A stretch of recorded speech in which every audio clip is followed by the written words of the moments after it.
The Congress-led Karnataka government is once again mulling introducing a 4% reservation for Muslims in civil contracts on lines with the reservation provided to the scheduled caste, scheduled communities and the backward classes. Now, Chief Minister Siddaramaiah-led government is all set to bring an amendment to the Karnataka Transparency in Public Procurements KTPP Act 1999. According to sources, the Finance Department has already prepared the blueprint, and Law and Parliamentary Affairs Minister H.K. Patil has also agreed to the amendment. The government is likely to take up the matter in the cabinet meeting in the evening and plan to introduce the bill in the budget session if it is agreed upon.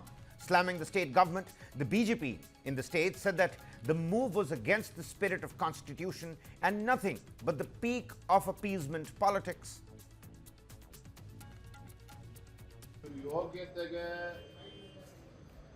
ಕಳೆದ 20 ತಿಂಗಳಿಂದ ರಾಜ್ಯದಲ್ಲಿ ಯಾವುದೇ ಒಂದು ಅಭಿವೃದ್ಧಿ ಕೆಲಸ ಕಾರ್ಯಗಳಿಗೆ ಚಾಲನೆ ನೀಡಿಲ್ಲ. ಇವರು ಯೋಗ್ಯತೆಗೆ ಯಾವುದೇ ಶಾಸಕರ ವಿಧಾನಸಭಾ ಕ್ಷೇತ್ರಗಳಿಗೆ ಅಭಿವೃದ್ಧಿಗೆ ಹಣವನ್ನು ಕೊಡೋದಕ್ಕೆ ಸಾಧ್ಯ ಆಗಿಲ್ಲ.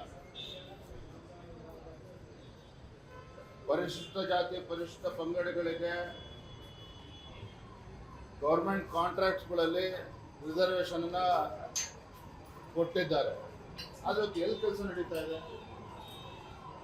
ಯಾವುದೇ ವಿಧಾನಸಭಾ ಕ್ಷೇತ್ರಕ್ಕೆ ಯಾವುದೋ ಟೆಂಡರು ಕರೆದಿಲ್ಲ, ಬುದ್ಧಿ ಪೂಜೆಗಳು ಆಗಿಲ್ಲ, ಅಭಿವೃದ್ಧಿ ಕೆಲಸಗಳು ಆಗೋದ್ರ ಪ್ರಶ್ನೆ ಉದ್ಭವನೇ ಆಗೋದಿಲ್ಲ. ಇದ್ರ ಮಧ್ಯೆ ಅಲ್ಪಸಂಖ್ಯಾತರಿಗೆ 4% ಮೀಸಲಿಡ್ತೇವೆ ಅಂತಕ್ಕಂಥ ಏನೋ ನಿರ್ಧಾರವನ್ನು ಕ್ಯಾಬಿನೆಟ್ ಅಲ್ಲಿ ತೆಗೆದುಕೊಳ್ಳೋಕೆ ಹೊರಟಿದ್ದಾರೆ. ಅಲ್ಪಸಂಖ್ಯಾತರು ಅಂತ ಹೇಳಿದ್ರೆ ಮುಸ್ಲಿಮರು ಮಾತ್ರನಾಗಿದ್ರೆ ಬೇರೆ ಯಾರು ಇಲ್ವಾ? ಅಲ್ಪಸಂಖ್ಯಾತರು ಅಂತ ಹೇಳಿದ್ರೆ ಈ ಕಾಂಗ್ರೆಸ್ ಸರ್ಕಾರದ ಅಲ್ಪಸಂಖ್ಯಾತ ತುಷ್ಟೀಕರಣದ ನೀತಿಗಳು ಇವತ್ತು ರಾಜ್ಯದಲ್ಲಿ ಬೆಂಕಿ ಎತ್ತಕ್ಕಂಥ ಕೆಲಸ ಮಾಡೋದಕ್ಕೆ ಹೊರಟಿದ್ದಾರೆ. ಇವರು ಮುಸ್ಲಿಮರನ್ನ ಅಲ್ಪಸಂಖ್ಯಾತನ ಓಲೈಸಿಕೊಳ್ತಕ್ಕಂಥ ನಿಟ್ಟಿನಲ್ಲಿ ಹೊರಟಿರ್ತಕ್ಕಂಥ ಕಾಂಗ್ರೆಸ್ ಸರ್ಕಾರ ಬೇರೆ ಇತರ ಎಲ್ಲರೂ ಕೂಡ ಅನ್ಯಾಯ ಮಾಡಕ್ಕೆ ಹೊರಟಿದ್ದಾರೆ. ನಾನು ರಾಜ್ಯದ ಮುಖ್ಯಮಂತ್ರಿಗಳಿಗೆ ಆಗ್ರಹವನ್ನ ಮಾಡ್ತೇನೆ, ತಾವು ನಿಜವಾಗ್ಲೂ ಕೂಡ ಅಹಿಂದ ನಾಯಕರೇ ಆಗಿದ್ರೆ, ನಿಜವಾಗ್ಲೂ ಕೂಡ ತಾವು ಅಹಿಂದ ನಾಯಕರೇ ಆಗಿದ್ದಿದ್ರೆ ಇಷ್ಟೊತ್ತಿಗಾಗಲೇ ಅನೇಕ ಹಿಂದುಳಿದ ಸಮಾಜಗಳೇನಿದ್ದಾವೆ ಆ ಸಮುದಾಯಗಳಿಗೆ ಇವತ್ತು ಆರ್ಥಿಕ ಶಕ್ತಿಯನ್ನು ನೀಡಿ ಗುಡಿ ಕೈಗಾರಿಕೆಗಳನ್ನ ಪ್ರೋತ್ಸಾಹ ಕೊಡ್ತಕ್ಕಂಥ ನಿಟ್ಟಿನಲ್ಲಿ ಕೈ ಜೋಡಿಸಬೇಕಾಗಿತ್ತು.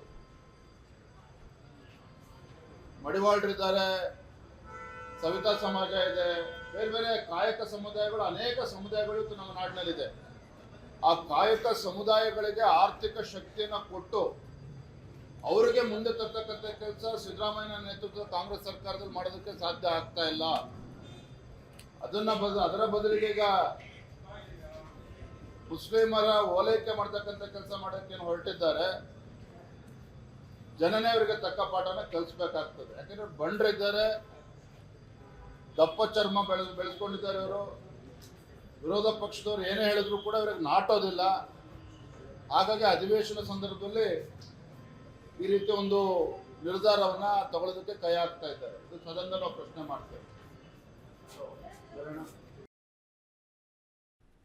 Well, earlier the Congress government amended the KTTP Act and provided a 24.01% reservation for the oppressed communities in government tenders up to rupees 50 lakhs.